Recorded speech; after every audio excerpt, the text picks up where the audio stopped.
Debtbox urges Utah federal judge to reject SEC's motion to dismiss enforcement action. Hassan Shittu last updated. February 15, 2024 at 17:55 GMT plus 23 min read. Source Dial3 Debtbox, a software firm entangled in a legal battle with the United States Securities and Exchange Commission (SEC), has launched a countermove against the regulatory body's attempt to dismiss the case. Filed on February 14, Debtbox's response characterized the SEC's motion as a strategic maneuver aimed at sidestepping potential sanctions and the permanent dismissal of the case due to alleged misconduct. Debtbox challenges SEC's attempt to dismiss case, alleging double standard. Debtbox vehemently opposed the SEC's recent move to dismiss its case, despite the agency's acknowledgment of inaccurate statements made in court last December. The software firm, entangled in a legal battle with the SEC over an alleged fraud scheme, filed its rebuttal on Wednesday, decrying what it perceives as a double standard in the SEC's approach to enforcement actions. The SEC wants a double standard. It wants to be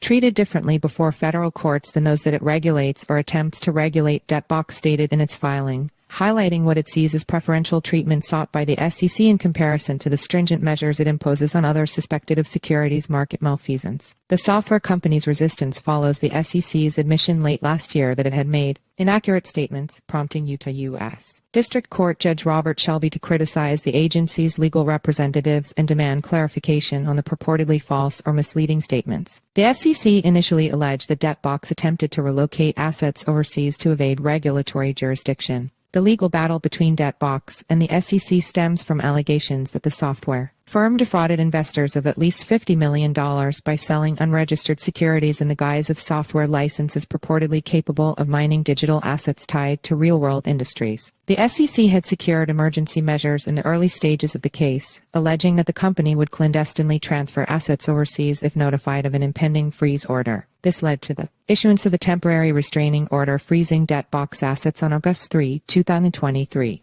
SEC's lawsuit dismissal in attempt to avoid sanctions. In response, the SEC initially submitted a motion to dismiss its case against Debtbox last month, indicating the possibility of refiling the case at a later time. The agency cited an intention to reassess the evidence and investigate factors contributing to inaccurate statements made to the court by its legal representatives. However, the software company contends that the SEC's willingness to dismiss the case without prejudice is a calculated tactic to avoid sanctions and potentially reinitiate the enforcement action devoid of misconduct allegations. According to Debtbox, the SEC's move appears to be an effort to exit this action under its own terms while retaining the option to refile another enforcement action against the Debtbox defendants and other defendants at some undetermined time in the future, and perhaps in a different forum. To address its missteps, the regulatory body outlined corrective measures, including assigning senior attorneys from its Denver regional office to supervise the case moving forward. However, the filing by Debtbox highlights the allegation that the SEC seeks preferential treatment in federal courts over entities it regulates. It points to the SEC's purported dissatisfaction with promises of organizational restructuring or enhanced ethics training when businesses face accusations of misleading investors. Debtbox reiterated this in its filing. Apologies from an individual or entity do little to mitigate. Promises to restaff a team or to provide additional ethics training do not lead the SEC to just walk away from a case. Undoubtedly, the SEC does not permit any defendants a do-over to fix their wrongdoings consequence-free.